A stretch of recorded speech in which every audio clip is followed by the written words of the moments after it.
Hello बच्चों, स्वागत है आप सभी का एक बार फिर से हमारी क्लास गोल्डन इमेज पर। बच्चों, आज की इस वीडियो लेक्चर में हम आपके लिए लेकर के आए हैं एक बहुत ही अच्छा concept, mathematics chapter 2 polynomial exercise 2.2। बच्चों, आपने अपने पिछली क्लासेस में यानी 9th क्लास में जब हम एल्जेब्रिक एक्सप्रेशन पढ़ रहे होते हैं वहां पर हमारा पॉलिनोमियल थोड़ा सा आता है। पॉलिनोमियल में आपने एक टर्म सुना होगा, जीरोस। आज हम उन्हीं जीरोस के बारे में और अच्छे तरीके से जानने वाले हैं, लेकिन मुझे पता है कि आपको पक्का जीरोस के बारे में कुछ ना कुछ चीजें भूल गई होंगी। तो सबसे पहले मैं स्टार्ट करता हूं आज इस लेक्चर में, थोड़ा सा ओवरव्यू देने का ट्राई करूंगा कि आपको जीरोस पहले समझ में आ जाए। जब तक आपको जीरोस समझ में नहीं आएगा तो जो 10th क्लास की मैथमेटिक्स वाला जीरोस है ना, वो थोड़ा सा कॉम्प्लिकेटेड हो जाएगा आपके लिए। तो चलिए स्टार्ट करते हैं आज हम पहले जीरोस के बेसिक फंडा के बारे में कि आखिर जीरोस है क्या। तो बच्चों, जीरोस नाम में ही लिखा है जीरो।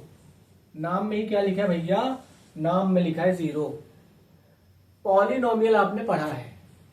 पॉलिनोमियल में आपने मोनोमियल, बायनोमियल, ट्राइनोमियल में पहले ही आपको पढ़ा चुका हूं।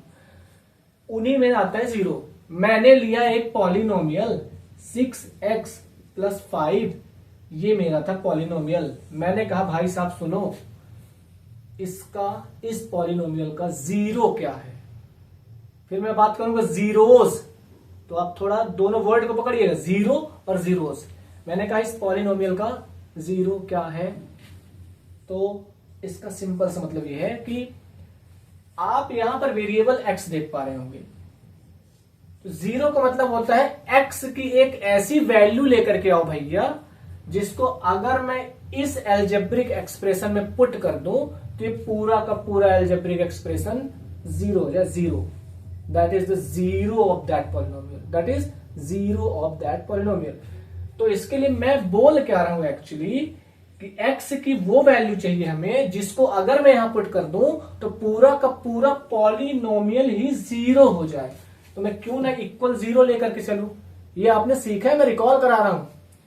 चलिए, ट्रांसपोज करना सबको आता है। 6x को यहीं पर छोड़ दो, 5 इधर प्लस है, इधर जाएगा -5, 6 को भी लेकर के जाओ -5/6, ये आपका जीरो हुआ। x की जो वैल्यू आई यही आपका जीरो हुआ। दैट मीन्स कहने का क्या मतलब है, लेट मी चेक कि क्या ऐसा हो रहा है कि नहीं। यही था ना हमारा पॉलिनोमियल। चलो इसमें मैं x की वैल्यू पुट करता हूं, देखना पक्का जीरो आएगा। 6 इंटू x की वैल्यू है -5/6, प्लस में है 5 है। 6 से 6 कट हुआ, यहां बचा -5, यहां बचा +5। आप देख पा रहे होंगे हमारा ये जीरो हो गया। So zero is a value of a variable that if putted in your algebraic expression, whole polynomial will become zero. So this is called the zero of the polynomial. अब मैं बात कर रहा हूं जीरोस। जीरोस क्या है? Zeros एक plural word आ गया। आपको एक चीज यहां पर बहुत अच्छे तरीके से याद रखना है इस चीज को कि जब हमारा मोनोमियल आता है, मोनोमियल, और उसमें जो हमारे पॉलिनोमियल जो भी आ रहा है उसकी डिग्री 1 रहे तो उसमें नंबर ऑफ जीरोस भी 1 आएंगे। अगर आपके पॉलिनोमियल की पूरी डिग्री 2 है तो उसमें आपको जीरोस भी 2 देखने को मिलेंगे। तो यहां पर अब 2 जीरो देखने को मिलने लग गए। That's why we are calling it as a zeros. अगर आपके पॉलिनोमियल की डिग्री 3 है तो वहां पर आपको जो जीरोस मिलेंगे वो 3 जीरोस आपको देखने को मिलेंगे, और ऐसे डिग्री के हिसाब से चलने जाएंगे। हमारे 10th के लेक्चर में जो हमारा एक्सरसाइज 2.2 है, वहां पर हमें क्वाड्रेटिक पॉलिनोमियल के बारे में पढ़ना है। क्वाड्रेटिक पॉलिनोमियल ऐसे पॉलिनोमियल होते हैं जिनकी डिग्री 2 होती है। ये मैं पहले भी आपको पिछले लेक्चर में आपको पढ़ा चुका हूं। अगर आपने उसको नहीं देखा तो मस्ट वॉच है। अगर आप उसको नहीं देखेंगे ना तो मैं गारंटी के साथ कहता हूं ये चीज आपको उतनी अच्छे तरीके से समझ में नहीं आई। तो पहले यहां से उठिए और उसको देख करके आइए, ठीक है। चलिए, अब हम सीधे ओरिएंटेड होते हैं हमारी एक्सरसाइज की तरफ कि हमारी एक्सरसाइज कहती क्या है, ठीक है ना। तो चलिए अब हम सीधे सीधे अपने एक्सरसाइज में ओरिएंटेड होते हैं। देखिए, हम पढ़ने वाले हैं क्वाड्रेटिक पॉलिनोमियल। क्वाड्रेटिक पॉलिनोमियल का मतलब ये है कि एक ऐसा पॉलिनोमियल जिसमें जो भी वेरिएबल प्रेजेंट हो उसकी मैक्सिमम पावर 2 हो, यानी पूरे के पूरे वेरिएबल की डिग्री ही 2 हो। जैसे मैंने कहा 6x स्क्वायर ये एक पॉलिनोमियल है। क्या ये एक क्वाड्रेटिक पॉलिनोमियल है? आपको यहां सिर्फ देखना डिग्री, बोलोगे हाँ ये क्वाड्रेटिक पॉलिनोमियल है। अब मैं आपको यहां पर ये दिखाऊंगा कि कोई भी क्वाड्रेटिक पॉलिनोमियल वन वेरिएबल वाला ना, कोई भी क्वाड्रेटिक पॉलिनोमियल मैक्सिमम कितना एक्सपेंड कर सकता है। तो मैंने इस बार सिर्फ 6x स्क्वायर लिया, अगली बार मैं सेम वेरिएबल को लेकर के आऊंगा। तो मैंने कहा मैं अब x ही लेकर के आया, बट पावर मैक्सिमम 2 से तो आगे तो जाना नहीं है क्योंकि हमें क्वाड्रेटिक पढ़ना है, तो इसकी पावर 1 रहेगी। ये भी आपका एक क्वाड्रेटिक पॉलिनोमियल हुआ, मतलब 6x स्क्वायर तो था ही क्वाड्रेटिक पॉलिनोमियल, ये भी एक क्वाड्रेटिक पॉलिनोमियल हुआ।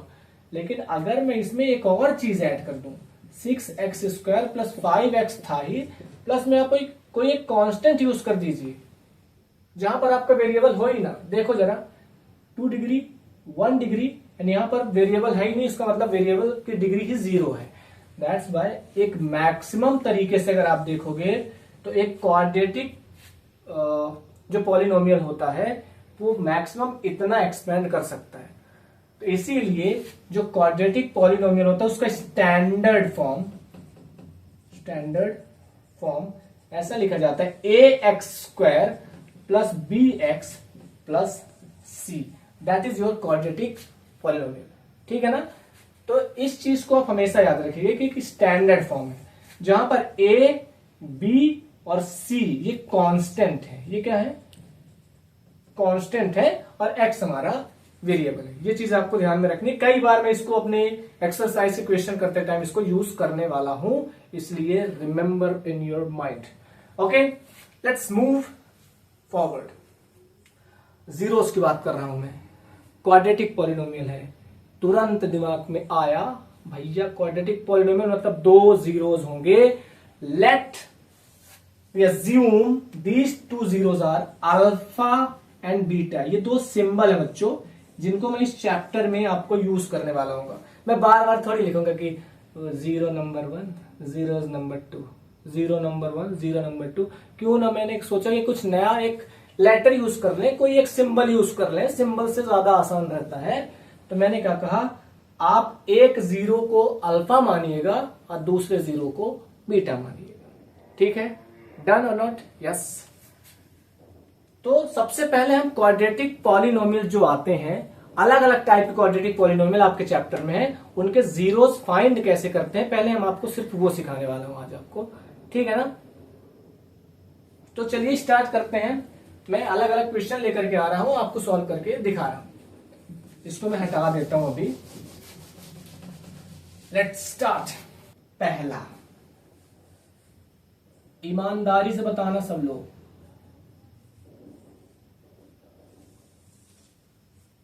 मिडिल टर्म स्प्लिटिंग किसको किसको आती है? कमेंट करके बताओ जल्दी से। मिडिल टर्म स्प्लिटिंग किसको किसको आती है? किसी भी पॉलिनोमियल का जब हम फैक्टराइजेशन कर रहे होते हैं तो उसमें हम कई मेथड यूज करते हैं, उसमें से एक मेथड थी मिडिल टर्म स्प्लिटिंग मेथड। मैं टाइप नंबर 1 में उसी मिडिल टर्म स्प्लिटिंग मेथड का यूज करके आपको जीरोस फाइंड करना सिखा रहा हूं। अच्छा यहां लिख दूं, चलो ठीक है। How to find zeros of quadratic polynomial. ठीक है? क्वाड्रेटिक पॉलिनोमियल के जीरो कैसे फाइंड करते हैं हम यहां पर ये सीखते हैं पहले। चलो रुक जा भाई थोड़ा। चलो तो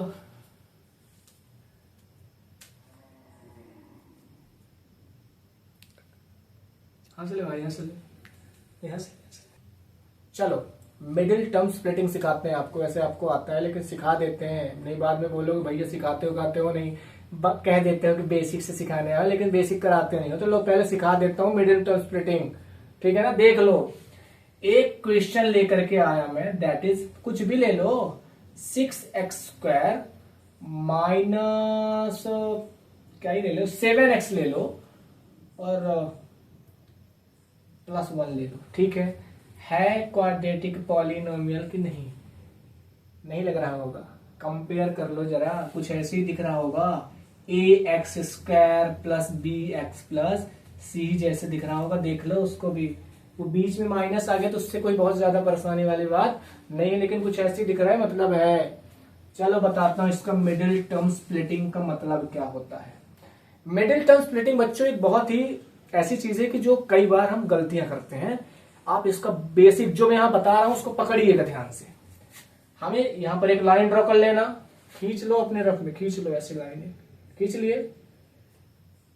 एक्स स्क्वायर का जो भी कोएफिशिएंट है इसको जल्दी से यहां पर लिखो 6। लास्ट में ये जो भी है साइन सहित ना, ये क्या है +1, तो इसको +1 के साथ इंटू कर दो, +1 6 आएगा कि नहीं आएगा? आएगा। इसको उठाओ, इसके साथ इंटू करो, हो सकता है प्लस में, इसमें +6 आया, किसी में -6 आएगा, कुछ भी हो सकता है। अब आपको मैंने कहा ना मिडिल टर्म स्प्लिटिंग, तो मिडिल टर्म तो भैया यही है, टर्म तो मैंने आपको सिखाया ही है। मिडिल टर्म ये है तो क्या करो, इसको तोड़ो। एक्स को मत तोड़ देना, नहीं वो कुछ ऐसे टूट जाएगा, ऐसे ऐसे, उसको मत तोड़ना।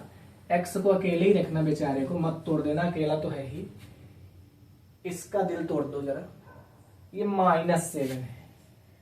-7 को ऐसे दो नंबर्स में ब्रेक कर दो कि ऐड करूं तो बेचारा दुखी ना हो, हाँ यार भैया आपने तोड़ तो दिया था मुझे, लेकिन मैं खुद में बन गया। लेकिन उसको अगर उन दोनों नंबर्स को इनटू कर दूं तो ये वाला आ जाए, ये वाला आ जाए। तो बहुत सोचने विचारने के बाद हमने बहुत ज्यादा दिमाग लगाया, कहीं कहीं से पता चला, हाँ भैया -6 और -1 ऐसे दो नंबर्स हैं, इनको अगर आप ऐड करोगे तो -7 भी आ जाएगा, और माइनस और माइनस प्लस, 6 1 जा 6 भी आ गया, मिल गया, हमें आंसर मिल गया। चलिए, तो याद रखना हम यहां पर ये सब ये लफड़ा जो करते हैं ना, सिर्फ इसके लिए करते हैं। हम यहां पर और किसी को बदलेंगे नहीं, 6x² को 6x² ही रखेंगे, सिर्फ ये जो मैंने कहा उसको तोड़ दो। तो इसको मैंने तोड़ा है -6x - x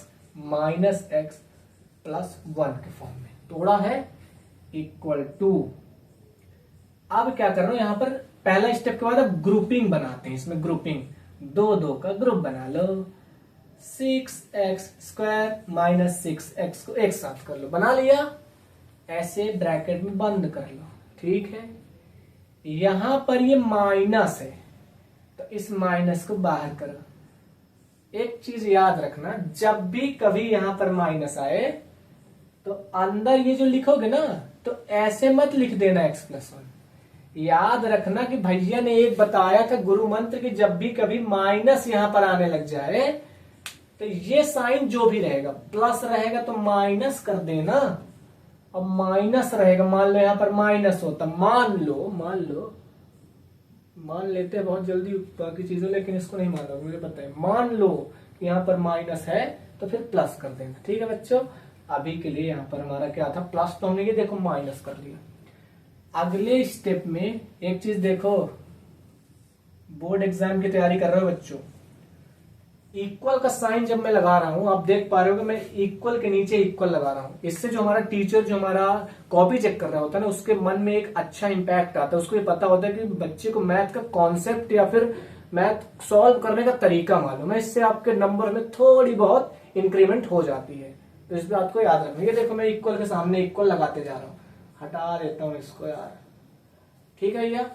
अब तीसरे स्टेप में, तीसरे इक्वल नंबर में आपको करना है कॉमन लेना। बताओ जरा क्या क्या कॉमन है, 6 दोनों में, तो 6 ले लिया। x भी कॉमन हो सकता है, सिंगल x डबल x, तो एक x कॉमन ले सकता हूं। अंदर क्या बचा, इसमें बचा x, इसमें से पूरा ही बाहर ले लिया तो -1 बच गया, माइनस, इसमें से कुछ कॉमन ही नहीं है, कुछ कॉमन नहीं है, तो 1 तो है, 1 ले लो। यहां तक आते आते आपको एक चीज पता लग जाएगी, अगर आप सही जा रहे होंगे ना तो आपके जो ये 2 टर्म आए हैं ये वो सेम हो जाएंगे, ठीक है। अब इतने में से और इतने में से, ठीक है ना, आप कॉमन करिए, है ना x - 1 कॉमन दोनों में, तो ले लो। x - 1 दोनों में है, और जो बचा 6x इधर बचा और -1 इधर बचा, दैट इज योर फैक्टर्स। ये इसके फैक्टर्स हैं, ठीक है ना, ये इसके क्या हुए, फैक्टर्स हुए। तो चलिए फैक्टर होने के बाद अब मैं क्या करता हूं, मुझे जीरोज निकालना है। तो जीरोज कैसे निकालोगे, इस दो फैक्टर, दोनों फैक्टर की इक्वल जीरो कर दो जरा, x माइनस 1 इक्वल भी जीरो कर दो, कॉमा लगाओ और 6x माइनस 1 इक्वल भी जीरो कर दो। ठीक है, चलेगा इतना। ट्रांसपोज करना नहीं आता होगा तो उठ के भाग जाना, पहले मुंह धो के आ जाना और देखना, माइनस उधर जाएगा तो +1, x की एक वैल्यू आ गई। यहां पर पहले 6x को, दो लोग जब जुड़े रहते हैं उनको आसानी से नहीं अलग करते, जो नल्ले बैठे होते हैं उनको पहले साइड भगाओ। तो ये नल्ला बैठा है, देखो जरा इसको भगाओ 1, अभी सॉल्व नहीं हुआ, x की वैल्यू नहीं आई है, ये इधर देखो चिपका हुआ है, इसको चिपकाओ, इधर मल्टीप्लाई हो रहा था, इधर जाके डिवाइड हो जाएगा। x की हमारी दो वैल्यूज फाइंड हो चुकी है और गारंटी के साथ कहता हूं दोनों को उठा के जरा यहां पुट करके चेक कर लेना, जीरो आ जाएगा। चेक कर लेना, उठाओ रफा चेक करो, जल्दी से वीडियो पॉज करो, चेक करो तुरंत। यही है हमारे दोनों जीरोस, x की दो वैल्यूज आई, यही हमारे जीरोस। ठीक है भैया, समझ गए। यानी मैंने कहा था सिंबल के फॉर्म में, तो मैं अल्फा मान लेता हूं 1 को और बीटा मान लेता हूं 1/6 को। ये हमारे दो जीरोस हो गए, ये हमारे दो जीरोस हो गए। समझ आई बात। चलो तो आज तक आज यहीं पर खत्म करते हैं। आज हमने जीरोस निकालना सीखा, कल हम इसके और आगे बात करेंगे और अच्छी तरीके से और चीजों को सीखेंगे। तब तक के लिए धन्यवाद।